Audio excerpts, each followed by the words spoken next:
చరిత్రలో తారగా వెలిగిన మహారాణిని, గణపతి దేవుని గారాల ముద్దు పెట్టని రాణి రుద్రమ్మదేవిని.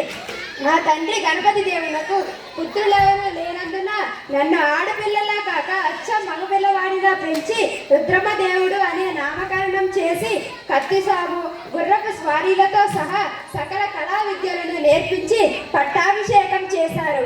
సింహాసనంపై ఒక స్త్రీ కూర్చుంటే ఓర్చుకోలేని నీచులు, నికృష్టులు అయిన కేంద్ర సామంతులు నోదయాలను కలిసి ఏకమై కుట్రలు, కుతంత్రాలు, పన్ను తిరుగుబాట్లు లేవదీస్తే నా భుజశక్తితో, దీప్తితో అన్నిటినీ సమర్థవంతంగా అణిచివేసి తెలుగు జాతిని అంతా ఏకం చేసి తెలుగు జాతిని అంతా ఏకం చేసి దక్షిణ పదంలో సుసార సామ్రాజ్య స్థాపించిన వీర రాణిమణిని, రాణి రుద్రమ్మదేవిని. నా ఓరుగల్లు రాజ్యంపై కన్నేసి 8 లక్షల మంది సైన్యాన్ని ఎదుర్కొన్న దేవగిరి యాదవరాజు మహాదేవుణ్ణి వీరోచితంగా ఎదుర్కొని రణరంగంలో నిప్పులు కురిపించి శత్రువుల గుండెల్లో సింహ స్వప్నమై నిలిచి పొలిమేరలు దాటేలా తరిమి కొట్టి నా పాదాల వద్ద మొగడిల్లేలా చేసుకున్నాను. యుద్ధరంగంలో నా కాళ్ళు మోపితే శత్రువులు భయంతో తోక ముడుస్తారు. నా నేల గర్జన నింటే వారి ప్రాణాలు పైనే పోతాయి. నా పరిపాలనా కాలంలో అన్ని రంగాలలో సమగ్ర అభివృద్ధి సాధించి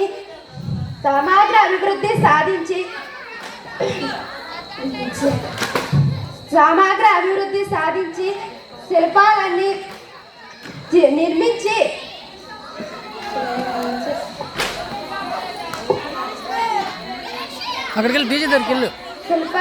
నిర్మించి గోపురాలుగా పేరు ప్రఖ్యాతలను సాధించి పరిపాలన అంటే రుద్రమ్మదేవిదే అని తరతరాలు చెప్పుకునేటట్లు చేసి అమ్మల తమ్మని పరిపాలనను అందించాను.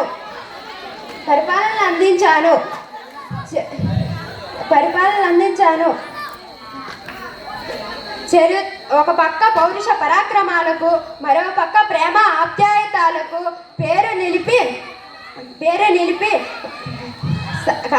అమరామర కీర్తిని సాధించి తెలుగు తల్లి ముద్దు బిడ్డలుగా వెలుగుతామా? జై తెలుగు తల్లి, జై తెలుగు తల్లి, జై తెలుగు తల్లి.